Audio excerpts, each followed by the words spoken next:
سب سے پہلے بنیادی چیز یہ ہے کہ رمضان سے پہلے اس دل کی صفائی کی جائے.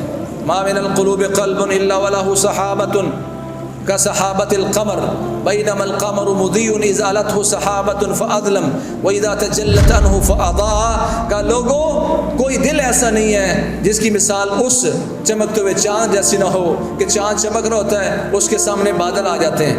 فضیلت الشیخ مفتی عبداللطیف اسلامک اسکالر. پیچھے اس کی روشنی موجود ہے پر بادلوں کی وجہ سے روشنی لوگوں تک منتقل نہیں ہو پاتی، اور جب وہ بادل اس چاند سے چھٹ جاتے ہیں، الگ ہو جاتے ہیں، تو وہ پھر سے چمکنا شروع کر دیتا ہے. کہا یہی مثال تمہارے دل کی ہے. گناہوں کی وجہ سے تمہارے دلوں پر پردے آ گئے ہیں، سیاہی آ گئی ہے. جب تک یہ سیاہی دور نہیں ہوگی تمہارا دل دوبارہ سے چمکے گا نہیں. دل کو چمکنا چاہیے، نور والا ہونا چاہیے. بے نوری سے بچانے کے لیے سب سے پہلے یہ جو دل کے اوپر گرد و غبار ہے گناہوں کا، اس کو ہٹانا ہوگا. اللہ سے سچی توبہ کرنی ہوگی. جب سچی توبہ کر لی جائے گی تو دل پھر سے منور ہو جائے گا، اس میں روشنی آئے گی. اچھائی کو اچھائی سمجھے گا، برائی کو برائی سمجھے گا. تو بنیادی چیز یہ ہے کہ اللہ تعالیٰ سے سچے دل سے پہلے معافی مانگی جائے. کسی جگہ گندگی پڑی ہو، آپ اس کے اوپر عطر پھینکتے رہیں، پرفیوم پھینکتے رہیں، اندر سے وہ گندگی جب تک ختم نہیں کریں گے بو آتی رہے گی. سب سے پہلے اس گندگی کو صاف کریں اور اس کے بعد اس پہ خوشبو ڈالیں گے تو خوشبو معطر ہو جائے گا. تو سب سے پہلے بنیادی بات ہے کہ رمضان سے پہلے اپنے دلوں کو صاف کروں اور سچی توبہ کروں. وَتُوبُوا إِلَى اللَّهِ جَمِيعًا أَيُّهَا الْمُؤْمِنُونَ لَعَلَّكُمْ تُفْلِحُونَ. کامیاب ہونا چاہتے ہو، فلاح پانا چاہتے ہو تو اے مومنوں اکٹھے ہو کر اجتماعی طور پر اللہ سے توبہ کرو. آج ہم حالات کا رونا روتے ہیں، حالات بڑے ٹف ہیں، مہنگائی بڑی ہو گئی ہے، فلاں مسئلہ بن گیا ہے، فلاں مسئلہ بن گیا ہے. اللہ فرماتے ہیں اگر کامیابی چاہتے ہو تو پھر اجتماعی طور پر اللہ سے توبہ کرو تاکہ اللہ تمہیں کامیابی نصیب کرے. انفرادی طور پر بھی فائدہ ہے، جو توبہ کرتا ہے اس کو انفرادی طور پر فائدہ ہوگا، پر اجتماعی طور پر فائدہ اس وقت ہوگا جب امت من حیث القوم من حیث الامہ اللہ سے توبہ کرے گی.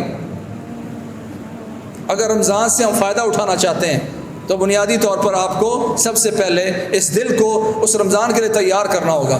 اللہ سے سچی توبہ کر کے اس سے گناہوں کو مٹانا ہوگا. اللہ کے نبی فرماتے ہیں انسان گناہ کرتا ہے تو انسان کے دل پر ایک داغ دھبا لگ جاتا ہے، اور اللہ کا یہ بھی ایک طریقہ ہے کہ اللہ کریم فوری داغ دھبا نہیں لگواتے. ان صاحب الشمال لا يرفع القلم عن المسلم المخطئ 6 ساعات. جو فرشتہ غلطیاں لکھتا ہے وہ فرشتہ 6 گھڑیوں تک وہ قلم اٹھا کے بیٹھا رکھتا ہے. اس نے غلطی کی ہے، 6 گھڑیوں تک وہ غلطی لکھتا نہیں ہے. 6 گھڑیاں گزر گئیں اور اس نے توبہ نہ کی، استغفار نہ کیا، اللہ سے معافی نہ مانگی، تو پھر وہ ایک غلطی لکھ دیتا ہے. پہلے تو 6 گھڑیوں میں میرے پاس موقع تھا کہ میں فوری اللہ سے توبہ کر لیتا، توبہ نہیں کر پایا تو پھر 6 گھڑیوں کے بعد غلطی لکھی گئی ہے تو اس سے بھی اللہ تعالیٰ سے معافی مانگیں.